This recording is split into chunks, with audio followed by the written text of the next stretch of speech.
우리나라의 헬리코박터 유병률은 전체 인구에서 대략 50% 정도이며 이들이 모두 치료를 받아야 하는 것은 아닙니다. 하지만 다음과 같은 몇 가지 경우에는 적극적인 재균 치료가 권장이 되는데요.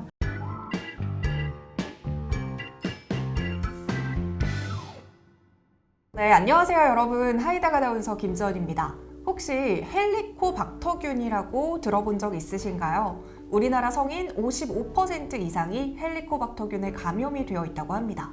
이 헬리코박터균은 위염과 위궤양, 위암 등을 유발하는 1군 발암물질이지만 특별한 증상이 나타나지 않아서 감염 관리나 재균 치료가 늦어지는 경우도 많은데요.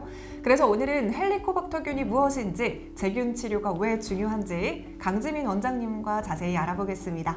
원장님 안녕하세요. 네, 안녕하세요. 네, 소개 부탁드립니다. 네, 안녕하세요. 저는 강지민 원장입니다. 만나서 반갑습니다. 네, 반갑습니다.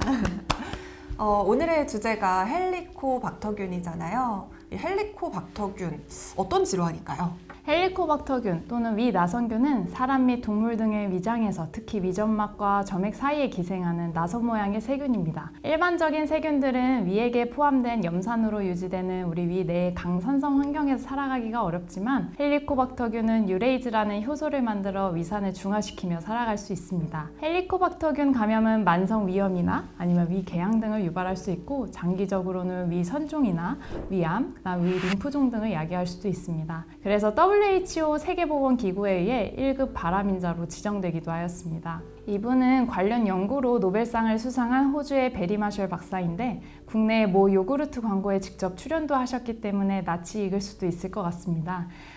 동물 실험이 잘 이루어지지 않자 본인이 직접 헬리코박터균을 마시고서 이 궤양이 발생함을 확인하여 인과관계를 증명하였던 그런 재밌는 일화도 있습니다. 진짜 CF에서 저분을 본 적이 있거든요. 어쩐지 낯이 익는다 했는데 굉장히 또 실험 정신이 투철한 분이셨습니다.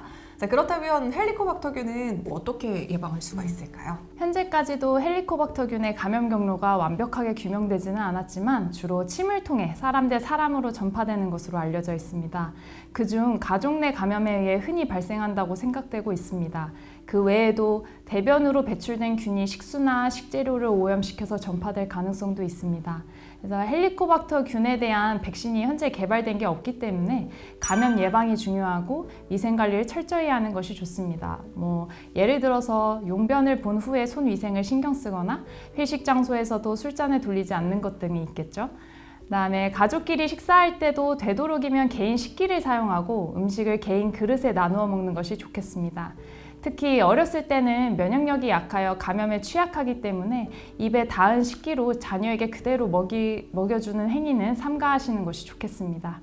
우리가 한국인들은 보통 찌개 하나 시켜서 같이 그렇죠. 떠먹잖아요. 이런 것들도 굉장히 또 조심해야겠다라는 생각이 드는데 네. 그렇다면 환자들은 이 헬리코박터균에 감염됐는지 안 됐는지를 어떻게 확인하는 거예요? 헬리코박터균 감염은 대부분 무증상이거나 아니면 속쓰림, 소화불량 등의 비특이적인 위장 증상으로 나타납니다. 따라서 우리가 증상이 있다고 해서 헬리코박터균 감염을 의심하거나 바로 검사를 진행하지는 않습니다. 예를 들어서 위 내시경 검사를 하다가 위의 사진과 같이 위 점막에 광범위한 염증 소견이 관찰이 되면 헬리코박터균 감염을 의심해봐서 검사를 진행할 수도 있습니다. 특히 위궤양 아니면 십이지장 궤양은 헬리코박터균이 검출될 확률이 70% 이상으로 높고 그 경우에는 균의 치료를 하는 것이 궤양의 재발률도 상당히 낮출 수 있기 때문에 반드시 헬리코박터균 감염 여부를 확인하는 것이 좋습니다. 의심 가는 부분이 있으면 그 부분을 위 점막을 조금 떼어내는 조직 검사를 통해 정확하게 진단을 할 수 있고 헬리코박터균의 첫 진단은 이렇게 위내시경 검사를 통해 이루어지는 것이 일반적입니다. 이 외에도 요소 호기 검사나 대변 항원 검사, 혈액 검사 등과 같은 비침습적인 방법이 있는데요. 요소 호기 검사는 헬리코박터균 재균 치료의 효과를 판단하기 위해서 자주 사용이 되는데 혈액 검사는 치료로 균이 사라졌음에도 수년간 양성으로 나타날 수 있기 때문에 정확성이 떨어져서 잘 이용하고 있지는 않습니다. 저도 위 내시경 받다가 이제 헬리코박터균 아, 요소목이 네. 후 붓는 거 있잖아요. 네네. 이렇게 검사를 했는데 그럼 헬리코박터균 감염이 있는 경우에는 무조건 제균 치료를 해야 되나요? 우리나라의 헬리코박터 유병률은 전체 인구에서 대략 50% 정도이며 이들이 모두 치료를 받아야 하는 것은 아닙니다. 하지만 다음과 같은 몇 가지 경우에는 적극적인 제균 치료가 권장이 되는데요. 우선 첫 번째로는 위궤양 또는 십이장 궤양이 있는 경우고, 두 번째로는 조기 위암 치료를 받은 경우고, 세 번째로는 가족 중에 위암 환자가 있는 경우, 그다음에 네 번째로는 만성 위축성 위염이나 장상피화생과 같이 위에 염증이 진행된 경우, 그다음에 다섯 번째로는 약물 치료에도 속쓰림이나 소화불량 등의 위장 증상이 지속이 되거나 아니면 위암 예방 목적으로 치료를 원하는 경우입니다.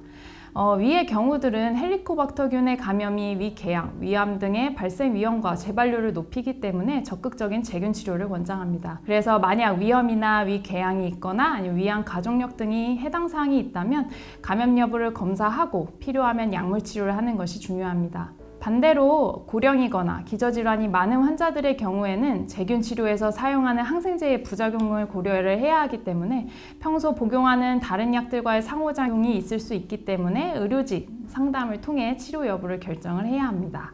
네. 일단은 뭔가 이상 징후가 있다 하면 무조건 병원에 가서 먼저 진단을 받는 것이 네. 중요할 것 같은데 이 헬리코박터균 치료는 그럼 어떻게 이루어지고 성공률은 얼마나 되나요?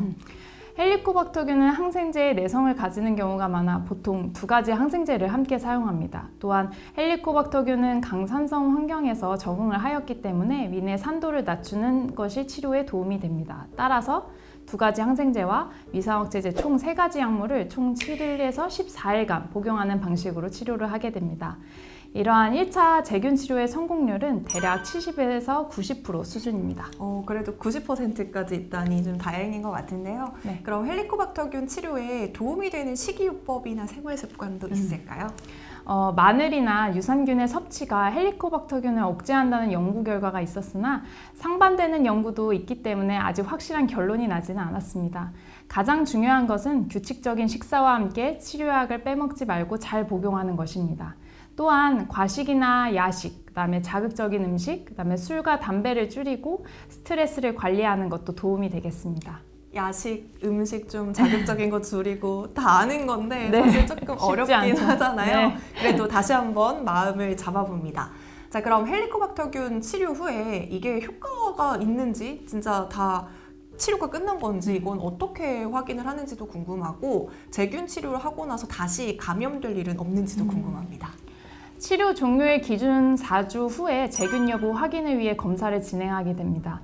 내시경을 통한 조직 검사로도 가능은 하지만 비침습적인 요소호기 검사를 이용하는 경우가 많은데요. 요소호기 검사는 헬리코박터균이 요산을 암모니아와 이산화탄소로 변환하는 능력을 이용한 검사입니다.